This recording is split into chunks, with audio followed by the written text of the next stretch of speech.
Hello students, clear solution online YouTube চ্যানেলে তোমাদের প্রত্যেককে স্বাগত। তোমাদের ১ম যে ডিজিট সাম এর উপর একটা ক্লাস দিয়েছিলাম, তোমাদের অনেকের খুব ভালো লেগেছে। তোমরা আরো একটা ক্লাসের কথা বললে। তাই আমি আজকের ক্লাসে ডিজিট সাম এর উপর আরো কিছু কোয়েশ্চেন নিয়ে এসেছি, নতুনত্ব কিছু কোয়েশ্চেন। তোমরা দেখতে থাকো, আশা করি খুব ভালো লাগবে আজকের ক্লাসেও। তো এখানে যে কোয়েশ্চেনটি রয়েছে দেখো, খুব ইন্টারেস্টিং একটা কোয়েশ্চেন। বিশেষ করে রেলের ক্ষেত্রে দেখবে এই ধরনের কোয়েশ্চেন গুলো বেশি দেখতে পাওয়া যায়। কারণ সেখানে কোয়েশ্চেন গুলো একটু ছোট, ছোট থাকবে। কিন্তু নিউমেরিক্যাল ডিজিট গুলো এতটাই তারা বাজে দেয় যাতে ক্যালকুলেশন করতে অনেকটা সময় চলে যায়। আর আমরাও তো এখন অনেক বদমাশ হয়ে গেছি। ওরা যতটাই বদমাশি করুক আমরা তার থেকে একটু বেশি বদমাশ। আমরাও সবসময় চেষ্টা করি কিভাবে আরো শর্টে করা যায়। তো এখানে আমরা ডিজিট সামটা এপ্লাই করব। দেখো ভাই, ডিজিট সাম এপ্লাই এর ক্ষেত্রে তুমি কিন্তু রুল জেনে গেছো যে এইখানটায় আমাদের 9 রয়েছে। 9 টাকে আমরা কেটে দিলাম। আচ্ছা, উপরের ক্ষেত্রে দুটো 9 রয়েছে। আমরা দুটো 9 কেটে দিলাম। কারণ ডিজিট সাম এর ক্ষেত্রে তো 9 হলে কেটে দিতে হয়, তাই না? কোনো ভ্যালু নেই। তাহলে উপরে কি পড়ে থাকলো? ৮ আর ৪ ১২। ১২ এর ডিজিট সাম করলে হবে কত? ৩। আচ্ছা, নিচে কত আছে? 7। আচ্ছা, লিখে দিলাম মাইনাস। এবার এখানটায় কত আছে? ডিজিট সাম যদি আমি করি, দেখো 1 বাই হচ্ছে ৫। এবার ডিজিট সাম এর ক্ষেত্রে একটা কনসেপ্ট তোমাদেরকে দিয়েছিলাম। যখনই কোনো ফ্র্যাকশন চলে আসবে তোমরা চেষ্টা করবে নিচের যে সংখ্যাটি থাকবে অর্থাৎ হর যেটা থাকবে তাকে যেকোনোভাবে ভ্যানিশ করার। এবং ভ্যানিশ করারও কিন্তু কিছু প্রসেস রয়েছে। যেমন নিচে যদি ২ থাকে তার সাথে তুমি ৫ গুণ করবে। নিচে যদি ৮ থাকে তার সাথে ৮ গুণ করবে। এবার শুধু নিচে নয়, নিচে উপরে ২ জায়গায় গুণ করতে হবে এবং নিচেরটা ভ্যানিশ হয়ে যাবে।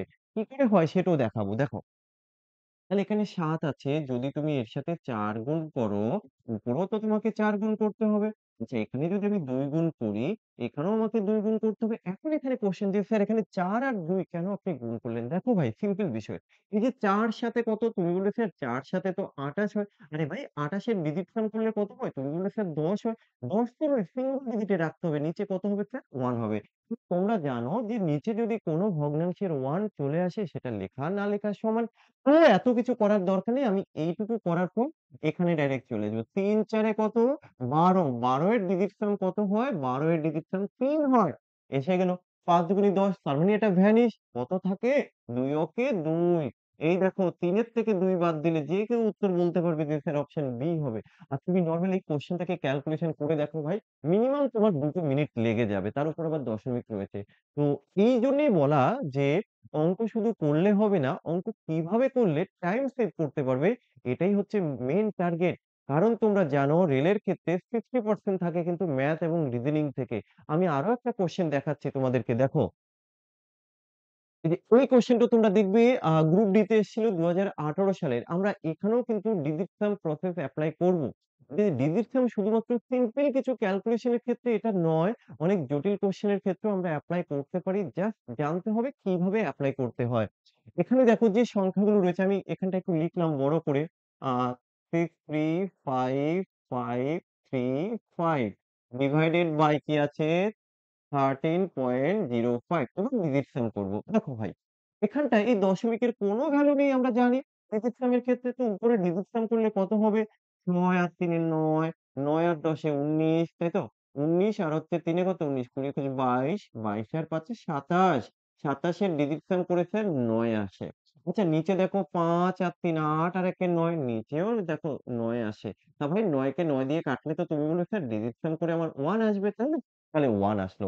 এবার আমরা খুঁজবো কোন অপশনে 1 আছে, দেখো তো তুমি। এই যে ৮ আর ২ ১০ আর ৪ ১৪, ১৪ এর ডিজিট সাম করলে ৫ হয়। আচ্ছা, ৮ আর ৭ ১৫, ১৫ আর ৪ এ কত? ১৯, ১৯ এর ডিজিট সাম করলে কত হয়? ১৯, সরি, ১৯ এর ডিজিট সাম করলে ৯ এর একে ১০, ১ হয়। আচ্ছা, পরেরটা দেখো। ৬ আর ৪ ১০, ১০ আর ৪ ১৪, ১৪ এর ডিজিট সাম করলে ৫ হয়। আ ৮ ৪ ১২ আর ৪ ১৬, ১৬ ডিজিট সাম করলে 7 হয়। তাহলে আমাদের দরকার স্যার 1, কোথায় পেলাম আমরা? অপশন বি তে। তাহলে আশা করি তোমরা বুঝতে পেরেছো। আমি আরো একটা কোয়েশ্চেন তোমাদের জন্য রাখছি, দেখো। এই যে পার্সেন্টেজ, এই যে পার্সেন্টেজ, দুটো কোয়েশ্চেন রয়েছে এখানে। খুব ইন্টারেস্টিং কোয়েশ্চেন। কিন্তু সমস্যাটা কোথায়? তোমরা এই ধরনের কোয়েশ্চেন গুলো এইভাবে করো। 46/100 ইনটু 250। আরে ভাই, আজকে এখানে 46 আর এখানে 250 রয়েছে। যদি এই সংখ্যাটাকে একটু অন্যরকম করে দেই, তখন তো এইভাবে করতে গেলে অনেক সময় লাগবে। তাহলে এইভাবে করবে না। তুমি এখানেও ডিজিট সাম এপ্লাই করো। তার মানে দেখো, পার্সেন্টেজ বের করতে গিয়ে আমরা ডিজিট সাম এপ্লাই করতে পারি। লিখবই না আমি। এগুলো কেন লিখবে? তাহলে তুমি মনে করবে যদি এইভাবে করো, যারা করে তারা এখনো কিন্তু ব্যাকডেটেড। তারা কিন্তু নিজেকে আপডেট করতে পারেনি। তুমি যদি সময়ের সাথে, সাথে নিজেকে আপডেট করতে না পারো, তাহলে কিন্তু এই কম্পিটিশন এর যুগে তুমি টিকে থাকতে পারবে না। তোমার সেই ফাইনাল মেরিট লিস্ট এ নাম আসবে না। ফাইনাল মেরিট লিস্ট এ নাম আনতে গেলে তোমাকে কিন্তু কিছু স্মার্ট ওয়ে তে কিছু করতে হবে। তাই না? শুধুমাত্র পড়ে গেলাম হবে না ভাই। স্মার্ট ওয়ে তে পড়ো। তাহলে আমি কি করে করব? পার্সেন্টেজ এর কোনো ভ্যালু নেই। ওকে? ৪ আর ৬ কত? ১০। তো যার ডিজিট সাম করলে ১ হয়। আচ্ছা আর এই ৫ আর ২ এ ৭। তাহলে অফ বলতে গুণ। তাহলে ৭ ইন্টু ১ ৭ অকে ৭। এবার আমি চেক করব কোন অপশনে 7 আছে। তুমি চেক করে দেখো ভাই ৫ আর ২ এর ৭। ইয়েস! অপশন এ হয়ে যাবে সঠিক উত্তর। বাকিগুলো আমি আর দেখবই না। যদি তোমরা অনেক সময় এরকম একটা মনে হতে পারে যে স্যার যদি ৪ টে অপশনে একই রকম চলে আসে? আরে ভাই আমি আজকে লাইভে এসে যখন এই প্রসেস দেখাচ্ছি, কনসেপ্ট দেখাচ্ছি তাহলে এর নিশ্চয়ই সলিউশন ও রয়েছে। এমনটা তো নয় যে শুধুমাত্র আমি একটা দেখিয়ে চলে গেলাম আর আমাকে খুঁজে পাবে না, আমি উত্তর দেব না। এরকমটা নয়। দেখো মনে রাখবে আমি যখনই কোন প্রসেস দেখাই তার লাস্ট অব্দি সলিউশন রয়েছে। ৪ টে অপশন থাকলেও কি করে উত্তর করতে হয় সেই প্রসেস গুলো সব রয়েছে। কি বললাম? আগে তোমাকে শিখতে হবে ডিজিট সাম কোথায় কিভাবে এপ্লাই করতে হয়।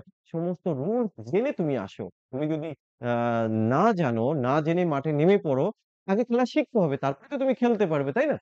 খেলা শিখে আসো। খেলা না শিখলে মাঠে আসলে তো তুমি খেলতে পারবে না। ঠিক একই রকম ভাবে। ডিজিট সাম এর পুরো কনসেপ্ট তোমাকে জানতে হবে। জেনে তুমি ডিজিট সাম এ এপ্লাই করতে থাকো। তাহলে আমি জানি, তাই আমি এপ্লাই করতে পারি। তোমাকেও জানতে হবে। তুমি জানলে তুমিও সব জায়গায় এপ্লাই করতে পারবে। যাই হোক বেশি কথা বলছি না। এই কোয়েশ্চেনটি তোমরা ডিজিট সাম এ করে দেখো। আর তোমরা যে পার্সেন্টেজ মানে 100 বসিয়ে দশমিকের জন্য 0 বসিয়ে করো তোমরা নিজেরা ডিফারেন্স বুঝো। আমাকে বলতে হবে না। নিজেরা দুটো অঙ্ক ডিজিট সাম এর নরমাল ওয়েতে করে দেখো কোনটা তোমাদের কাছে বেস্ট মনে হয়। তাহলে আমি এক, এক করে প্রত্যেকটা বিষয় তোমাদের ক্লিয়ার করার চেষ্টা করছি। তোমরা সাথে থাকো। যারা চ্যানেলে নতুন আছো এবং পেজে নতুন আছো অবশ্যই ফলো করো। বেশি, বেশি করে শেয়ার করো। আরো এরকম অঙ্কের ট্রিকস পাওয়ার জন্য। চলো